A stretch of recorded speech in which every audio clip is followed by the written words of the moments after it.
Assalamualaikum warahmatullahi wabarakatuh. Innal hamdalillah nahmaduhu wa nasta'inuhu wa nastaghfiruh wa na'udzu billahi min sururi anfusina wa min sayyiati a'malina. May yahdihillahu fala mudhillalah wa may yudlilhu fala hadiyalah. Allahumma shalli wa sallim ala sayyidina Muhammadin Rasulillah ibnu Abdillah alladzi la nabiyya ba'dah. Qala ta'ala a'udzu billahi minasyaitonir rajim. Bismillahirrahmanirrahim. Wal 'asr innal insana lafi khusrin illal ladzina amanu wa 'amilus sholihat wa tawassaw bil haqqi wa tawassaw bis sabr. Wa qala a'udzu billahi minasyaitonir rajim. Yarfa'illahu alladzina amanu minkum wal ladzina utul ilma darajat. Wa qala Nabi sallallahu alaihi wasallam man salaka tariqan yaltamisu bi ilman sahalallahu lahu tariqan ilal jannah. Shadaqallahul adzim wa shadaqan nabiyul karim. Matur suwun. Hadirin Bapak Ibu jamaah salat maghrib dan nanti insyaallah calon-calon penghuni surga Allah Subhanahu wa taala, mari kita istiqomah dalam melaksanakan aktivitas ini, karena ini adalah salah satu tanda calon penghuni surga Allah Subhanahu wa taala. Di antaranya juga ada nanti tanda-tanda yang lain, insya Allah kita ketemu riwayatnya. Salawat salam kita haturkan kepada baginda junjungan kita, panutan kita, Nabi Agung Muhammad sallallahu alaihi wasallam, yang sudah amat sangat banyak memberikan uswah teladan kepada kita. Mudah-mudahan kita betul-betul bisa mengamalkan dengan tulus dan sebaik-baiknya semampu kita, sehingga kita di dunia ini betul-betul diakui sebagai umatnya, serta nanti di akhirat mendapatkan syafaat Rasulullah sallallahu alaihi wasallam.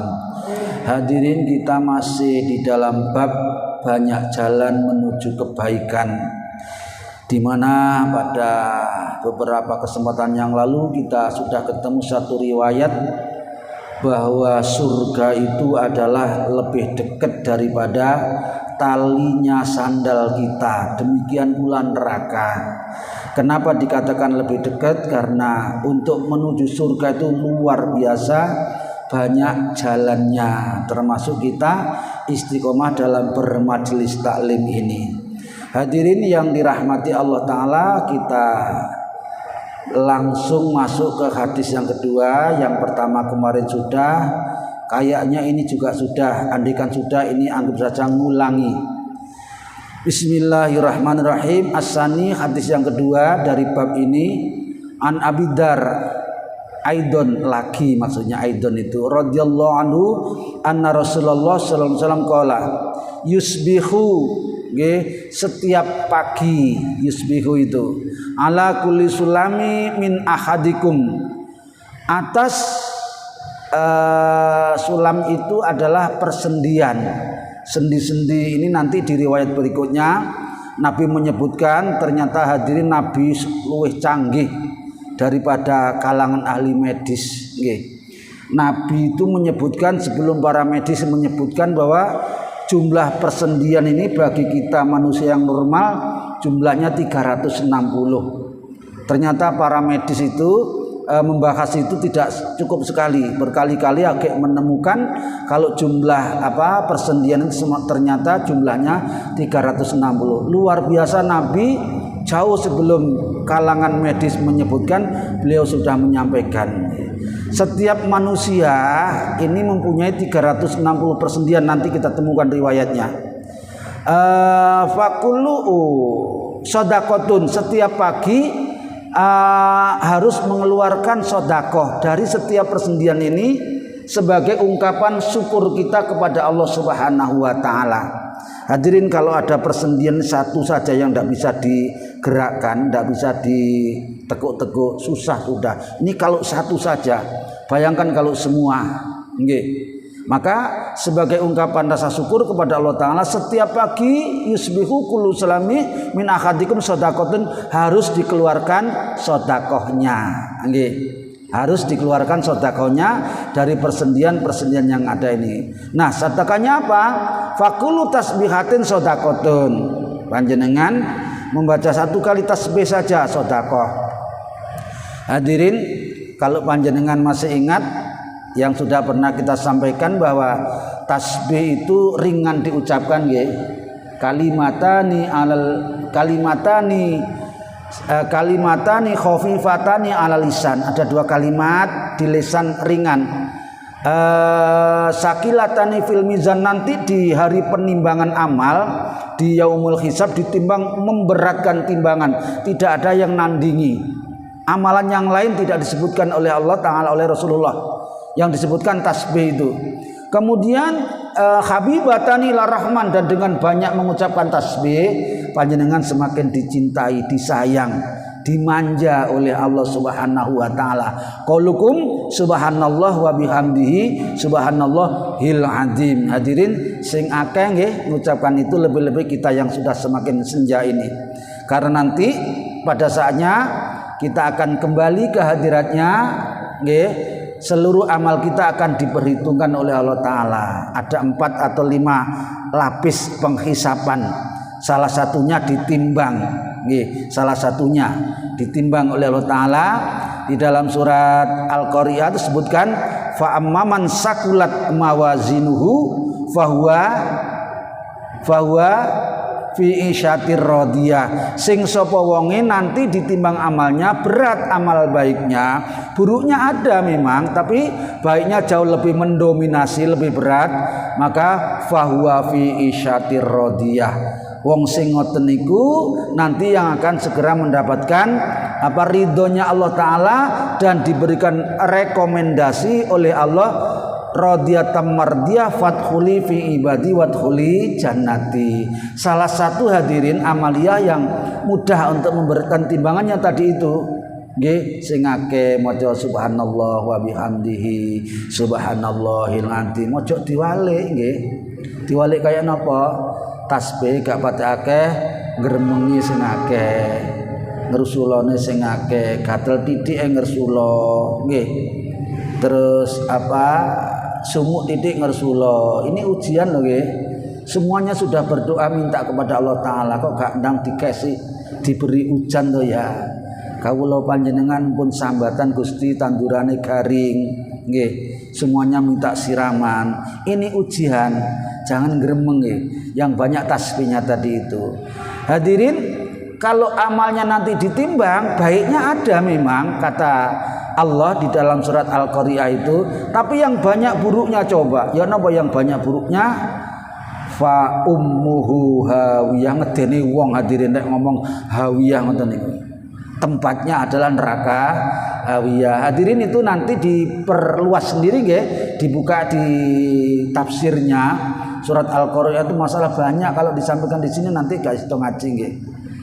Baik, setiap tasbih yang kita ucapkan itu adalah merupakan sedekah. Wa kullu tahmid itu istilahnya namanya tahmid, ucapannya alhamdulillah, alhamdulillah, alhamdulillah. Niku jenenge tahmid nggih. Itu juga sedekah. Wa kullu tahlilatin jenenge tahlil nggih, bacaannya la ilaha illallah, itu jenenge tahlil nggih. Lah nek akeh nggih, akeh terus dirangkai dengan kalimat-kalimat yang lain, katanya orang Jawa jenenge tahlilan nggih. Mergo dirangkai dengan kalimat yang lain, bahkan kadang-kadang didahului dengan surat Yasin, Fatihah, ayat kursi dan lain sebagainya. Lah ucapan tahlil itu tidak disebutkan oleh Rasulullah, berapapun jumlahnya itu sudah bernilai sedekah. Semakin banyak kita mengucapkan tahlil, mengucapkan tahmid dan tasbih tadi itu juga semakin banyak nilai sedekah kita. Bapak Ibu, ini kita ngaji gampang nggih. Gampang diucap noning aras-arasen kadang-kadang nglakoni ini nggih. Ngucape gampang nggih. Kula ngomong iki gampang nggih. Tapi terus terang hadirin, saya itu membiasakan istighfar sama sholawat sama istighfarnya Nabi Yunus yang diawali dengan Asmaul Husna atau Ismul Adzam. rupane ya Hayyu ya Qayyum nggih. Ya Hayyu niku sifat a'dhamnya Allah, ya Qayyum juga begitu. Ya Allah, la ilaha illa anta subhanaka inni kuntu minadz dzalimin. Lek kula sedih panjenengan cobi. Panjenengan risau nggih. Niki biasanya doanya dulu di pesantren sik dadi santri. Di santri itu kan dilatih muhadharah nggih, pidato. Lek kathik wayahe tampil kok ndredeg kongon maca niku sing akeh ya Hayyu ya Qayyum ya Allah la ilaha illa anta subhanaka inni kuntu minadz. Panjenengan cobi. Semakin banyak itu panjenengan baca, rasa ndredeg, rasa galau, rasa apa nggih pesimis, rasa sedih, susah niku insyaallah dihilangkan oleh Allah Taala, karena itulah juga dulu yang dibaca oleh Nabi Yunus ketika berada di perutnya ikan. La ilaha illa anta subhanaka inni kuntu minadz dzalimin. Allah dawuh di dalam satu ayat di Al-Qur'an, kalau saja Nabi Yunus itu dulu ndak zikir, ndak tasbih, ndak baca apa itu di dalam laut itu, maka Nabi Yunus dibiarkan oleh Allah sampai hari kiamat. Coba nggih, hidup ning jerone perut. Kalau di dalam perut kan kumpul dengan kotorannya. Kotorane apa ikan itu lek bernapas ya kaya apa, lek minum ya kaya apa. Wis pokoknya serba sulit lah itu, karena Nabi Yunus mengucapkan banyak itu istilahnya istighfarnya Nabi Yunus nggih. Itu kemudian Nabi Yunus diampuni oleh Allah Ta'ala, bahkan diberikan pertolongan. Maka monggo terserah panjenengan pilih yang mana. Yang jelas semua ini tadi adalah bernilai sedekah. Semakin banyak panjenengan ucapkan. Dan yang terakhir waqulu takbiratin. Takbir itu namanya, bacaannya Allahu Akbar, Allahu Akbar, Allahu Akbar niku sedekah. Bahkan nggih, bahkan wa amrun panjenengan ngelingno utawa ngongkon baik kepada anaknya sendiri, kepada pembantunya, kepada ponakannya, saudara siapa saja, panjenengan ngelingno atau perintah bil ma'ruf kepada yang ma'ruf, yang baik-baik nggih, itu sedekah. Ayo suwaye salat nggih, ndang mandi, ndang melok salat, syukur lek berjamaah. Ini mengingatkan. Wa nahyun, dan melarang anil mungkar. Ana arek kok cangkruan, gak terima cangkruan tok, ambek ngerokok kadang-kadang nggih. Arek cilik-cilik kok ngerokok. Terus apa? Ngerumpi, napa ngerumpi niku nggih? Rasan-rasan, cilik-cilik latihan rasan-rasan. Nah niki dilarang, dielingno. Jadi nahyun anil mungkar sedekah itu nilainya. Nah, hadirin, semua ini tadi panjenengan lek kakean apa kok kakean lek apa sulit untuk menyampaikan, maka yujzi'u mencukupi semua ini tadi panjenengan panjenengan ganti mindalika dari semua bacaan atau perbuatan ini tadi dengan rakaatani, 2 rakaat saja, yarka'uhuma yang panjenengan kerjakan minad duha pada waktu duha. Nggih. Mun biasa napa? Dereng biasa, dilatih nggih. Sekalipun tidak setiap hari, syukur kalau setiap hari. Hadirin, duha itu sedikitnya 2 rakaat, nggih. Sebanyak-banyaknya dalam perbedaan pendapat. Ada yang mengatakan 12, ada yang mengatakan lebih banyak lebih baik. Tapi afdolnya adalah apa? Yang tengah-tengah saja tapi istiqomah, nggih. Yang tengah-tengah itu biasanya 8 rakaat, nggih. Gak iso 8 ndak apa-apa, waton panjenengan istiqomah. Hadirin yang dirahmati Allah Taala, ini ada duha, ada suruk atau isyraq. Ada salat isyraq, nggih. Salat isyraq itu ana syarate. Nggih, salat isyraq itu ada syaratnya. Panjenengan jamaah subuh, mari jamaah panjenengan ndak ngalih teko nggon, kecuali ada kepentingan. Kepentingan misalnya ambil Al-Qur'an untuk dibaca, atau batal ke kamar kecil. Itu sampai isyraq ini ada jam elektrik, ini ada setelannya biasanya. Nanti lewis bunyi ditunggu, jangan langsung tit tit tit, ngenten iki ditunggu antara 3 sampai 5 menit. Karena apa? Tit tit itu baru keluar matahari dari ufuk sana. Nah, perjalanannya supaya sempurna ini sekitar 3 atau 5 menit itu baru sempurna keluar metu kabeh wisan. Nggih, bunder niku pun sempurna di luar. Memang kalau dari sini tidak kelihatan, tapi kalau dari alam terbuka itu kelihatan. Nah, panjenengan hadirin lek iso ngoten niku, apalagi istiqomah luar biasa. Ini haji dan umroh gratis. Kate nabung, kate daftar, kate lapo-lapo. Pokok istiqomah itu beliau mengatakan taman sempurna. Diulang 3 kali sama taman syaratnya istiqomah. Ndak aku ya tahu kok Pak, tapi pisan tok lah boleh pisan tok aku ya ndak ngerti nggih. Iki lek istiqomah tapi rada angel nggih. Lebih-lebih lek daleme tepi saking masjid, lebih-lebih kaum ibu agak sulit memang. Tapi kalau diniati ya insya Allah memberikan kemudahan. Lah kalau mau duha, setelah isyraq itu panjenengan sudah boleh melakukan sholat duha.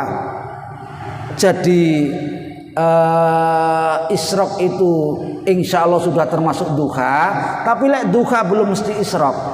Karena duha itu boleh dilakukan sewaktu-waktu, asal belum masuk duhur, dan tidak harus didahului dengan jamaah subuh terus duduk tadi itu ndak. Panjenengan jam misalnya 7 berangkat ke kantor, durung kober sholat duha, nanti di kantor ada waktu senggang, panjenengan selang sebentar ambil air wudu terus sholat sunat, jam 9 bagus, jam 10 bagus. Memang sing apik niku duha itu ketika anak-anak unta mulai terasa kepanasan, jadi panas mulai menyengat itu nggih, itu sing utama. Tapi pagi habis sholat isyraq tadi sudah boleh. Bahkan nanti sebelum duhurnya misalnya jam 11 misalnya, nggih. Duhur jam 11 kurang 5 atau kurang 10 panjenengan oleh duha.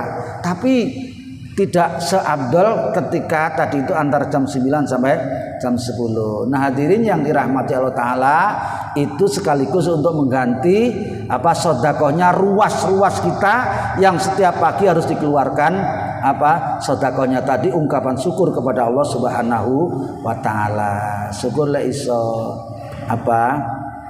istiqomah nggih. Memang Rasulullah itu juga tidak setiap hari, tapi ada riwayat yang menerangkan bahwa kalau ingin dicintai oleh Allah Ta'ala, salah satu diantaranya jangan lupakan 2 rakaat pada waktu duha, itu salah satunya.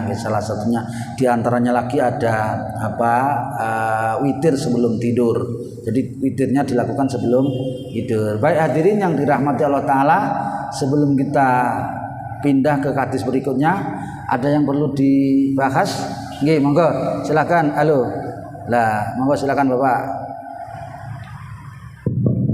Menuju untuk waktu istiwa, waktu yang tidak boleh sholat adalah matahari terbit, matahari terbenam di atas. Ini membedakan dengan sholat bagaimana caranya? Terima kasih.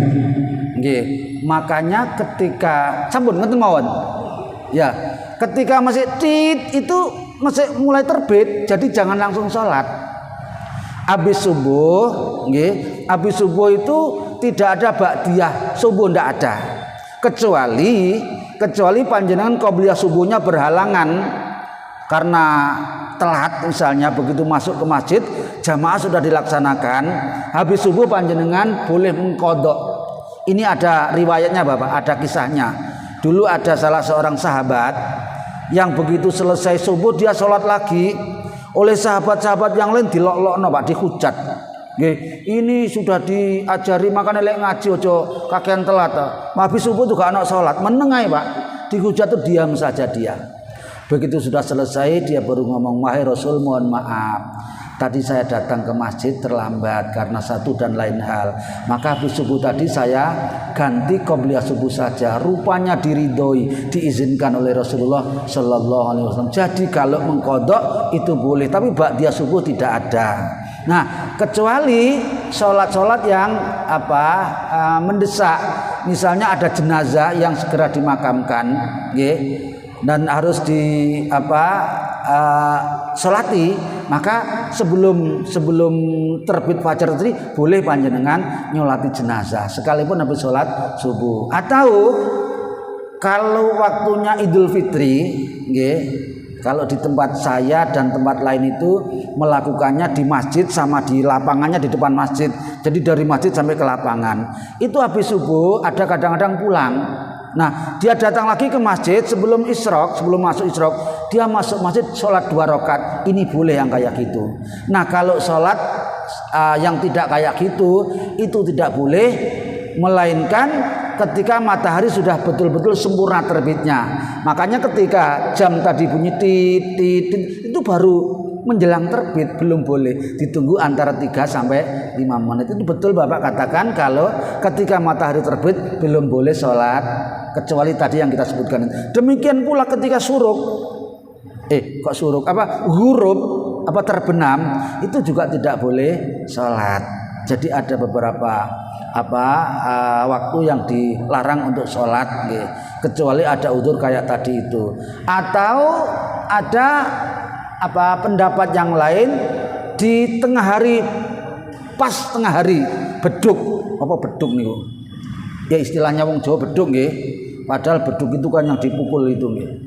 Ini ketika tengah hari dibunyikan beduk, itu beduk Jumatan, kecuali hari Jumat. Jadi Bapak panjenengan leres nggih, ketika matahari terbit, kecuali sholat yang kita sebutkan tadi itu kita tidak boleh sholat nggih. Lah isyraq dilakukan ketika nunggu matahari sudah sempurna terbitnya. Ngaten nggih?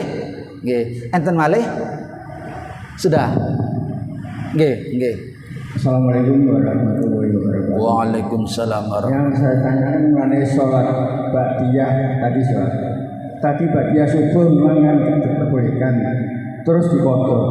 Apa semua itu bisa dilakukan seperti sholat asar? Asar itu kan nggak ada ba'diyah, atau bisa dipotong? Terima kasih. Cerdas, sing takok iki cerdas iki. Saya mohon maaf kurang lengkap keterangan saya nggih. Yang dimaksudkan tadi kodoknya qobliyah subuh dilakukan setelah subuh, nggih. Yang dikodok qobliyah bukan ba'diyah. Demikian pula asar. Asar boleh kodok ba'diyah duhur. Nabi pernah, nggih. Karena ceritanya insya Allah gini, mudah-mudahan tidak salah nggih. Begitu duhur dilakukan berjamaah selesai, rupanya kafilah pasukan perang datang Pak, dengan membawa harta rampasan yang tidak sedikit. Nggih, insya Allah ceritanya kayak gitu. Lah ini orang yang di dalam masjid ini ikut sholat jamaah tadi itu gak sabar, dong cepet-cepet lari nututi harta rampasan yang dibawa oleh pasukan perang tadi itu. Maka Nabi khawatir kalau nanti terjadi sesuatu yang tidak diinginkan. Nabi menengahi, ngatur sampai selesai. Rupanya begitu selesai ngatur itu waktu asar masuk. Nggih, maka beliau berjamaah ngimami sholat asar. Asar selesai, beliau sakjane sudah singitan Pak, di rumahnya Aisyah itu yang sekarang jadi makamnya Rasul itu nggih. Beliau sholat 2 rakaat kali 2.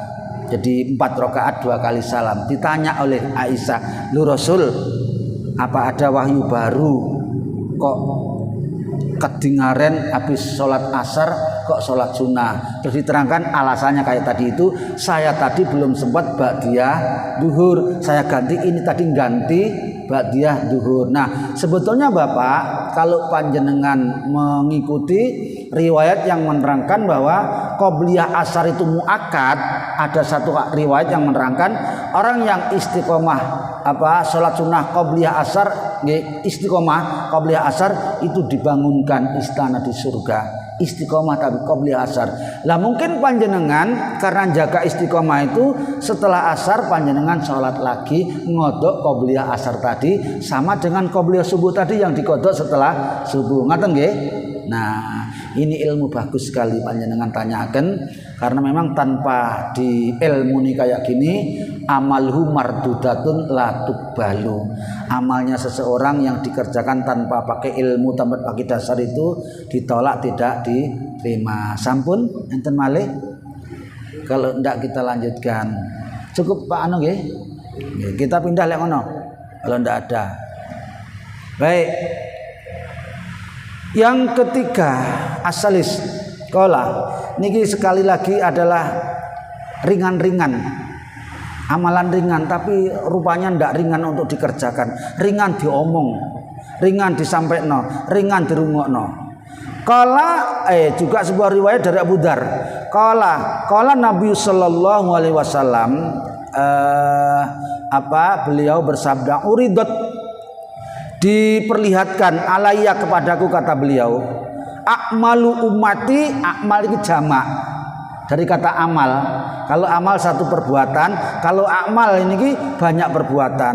Jadi banyak perbuatannya umatku, hasanuha wasaiuha, ditampakkan oleh Allah kepada beliau, baik amal baiknya umat maupun amal buruknya umat ditampakkan. Fawajatu fi mahasani amaliha, di antara amal yang kelihatannya sepele tapi nilainya luar biasa itu adalah al-adha yumatu anitoriki, termasuk sepele tapi nilainya tidak kecil adalah menyingkirkan sampah atau kotoran dari jalan. Lebih-lebih sampah yang membahayakan, misalnya duri atau pecahan kaca itu membahayakan, atau paku. Hadirin, saya kapan hari beli ban baru badiane sik jeru-jeru nggih, paku duwowo niku mlebu.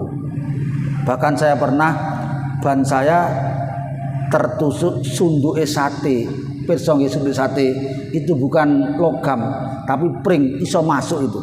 Mergo lancip nggih. Nah, hadirin, membuang sampah kotoran seperti itu adalah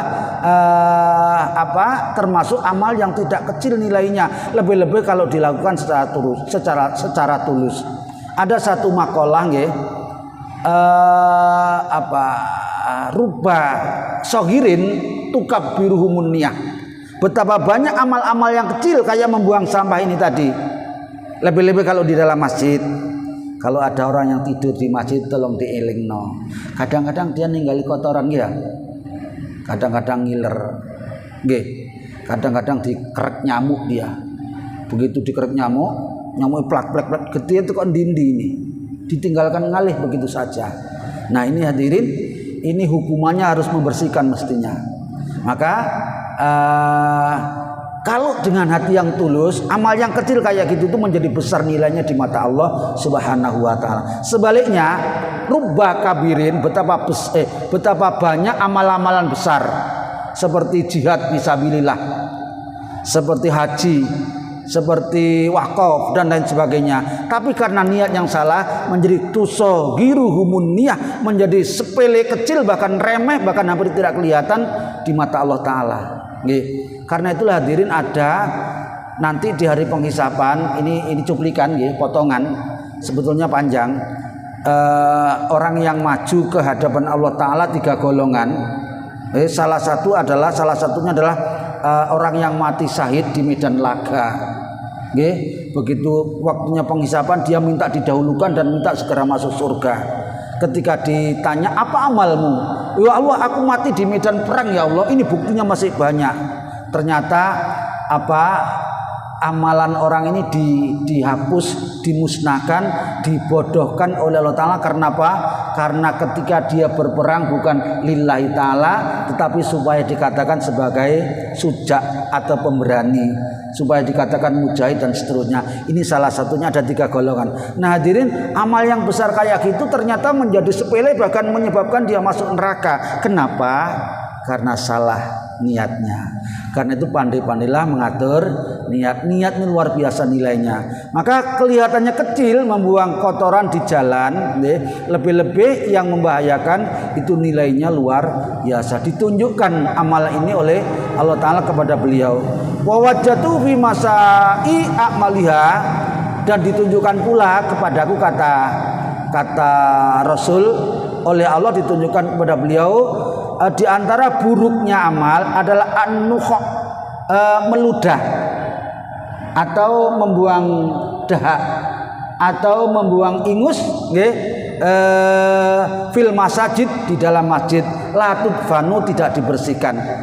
Kalau dulu masjidnya masih berupa tanah, itu dicoker-coker, dimasukkan, ini dikubur namanya. Kalau sekarang kan tidak mungkin kita, karena masjidnya sudah kayak gini, masuk agak dicoker-coker.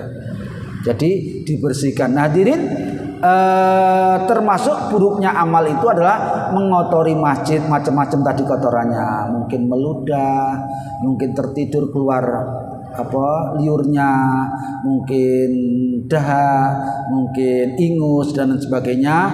Ini termasuk buruknya amal yang harus dibersihkan. Hadis diriwayatkan oleh Imam Muslim. Sampun ki lanjut nggih. Gampang niki ngomongnya, kadang-kadang ngelakon ini buat tempatnya gampang. Arabi yang keempat, anna nasan qalu, ada sekelompok manusia, nggih, al insan itu seorang manusia. Kalau nas jama, qalu mereka mengatakan, ya Rasulullah, wahai Rasul. Ini bagian daripada rasa mengeluh kepada Nabi. Rasul, zahaba ahlu dusur, orang-orang yang kaya itu gampang melakukan amalan yang mendatangkan pahala. Orang kaya itu gampang mendatangkan pahala amalnya. Kenapa? Karena uangnya banyak, dia mudah sedekah, dia mudah menolong. Bahkan mereka yusalluna kama nusolli, dia sudah banyak amalnya, dia juga bisa masih melakukan sholat seperti kami sholat. Wa yasumu, dan orang kaya itu juga berpuasa seperti kami melakukan puasa. Wa yatasaddaquna, bahkan dia lebih banyak sedekahnya, bifuduli amwalim, karena kelebihan hartanya. Qala Rasul menjawab, ojo sambat, ojo mengeluh, ojo ngersulo.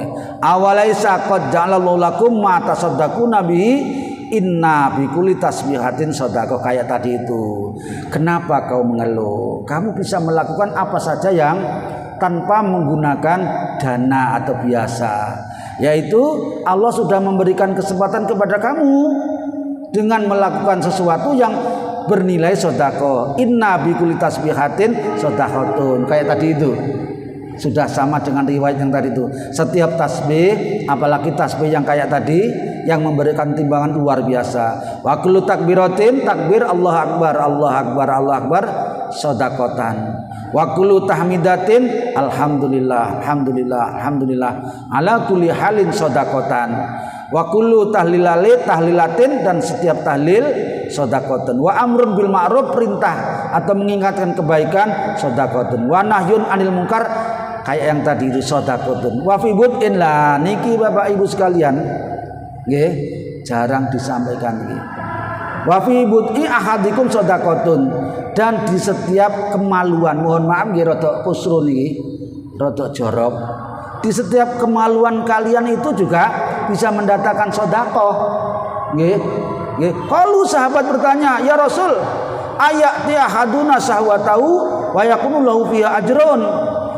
Wahai Rasul, apakah kita mendatangi pasangan kita, suami atau istri kita, itu adalah termasuk melampiaskan syahwat, itu juga mendatangkan pahala dan bernilai ibadah? Qala, Nabi dengan ringan menjawab.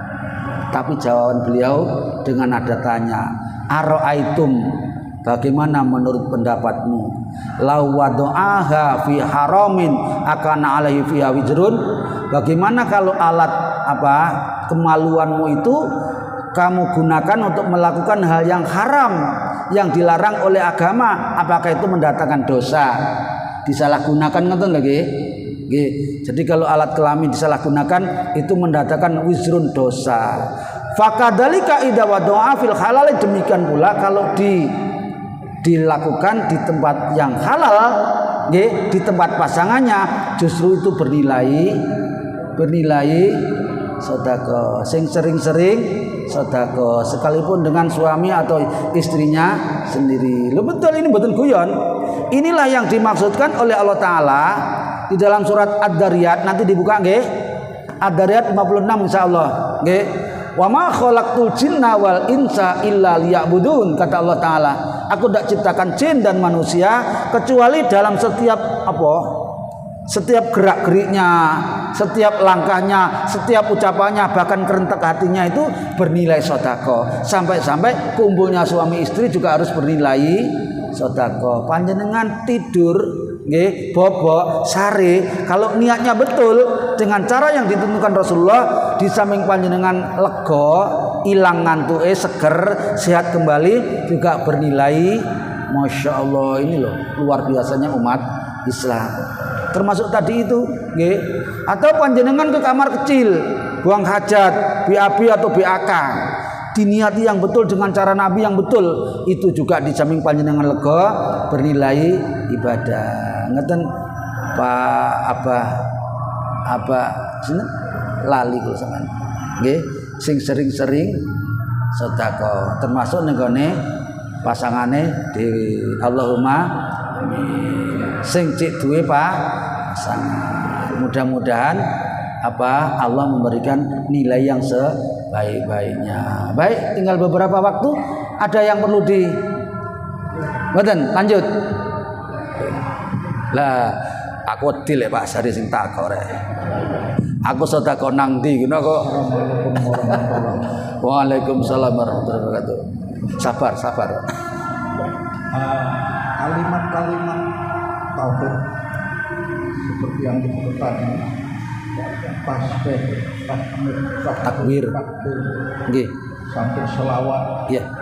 Itu seberapa pantas jumlahnya yang kita ucapkan setiap hari sehingga dapat dinamakan sedekah. Ya. Karena saya baca di Al-Quran itu ada orang zikir itu sampai 5.000, 10.000, 11.000. Ya. Nah, itu apa enggak tidur? Ya. Terima kasih.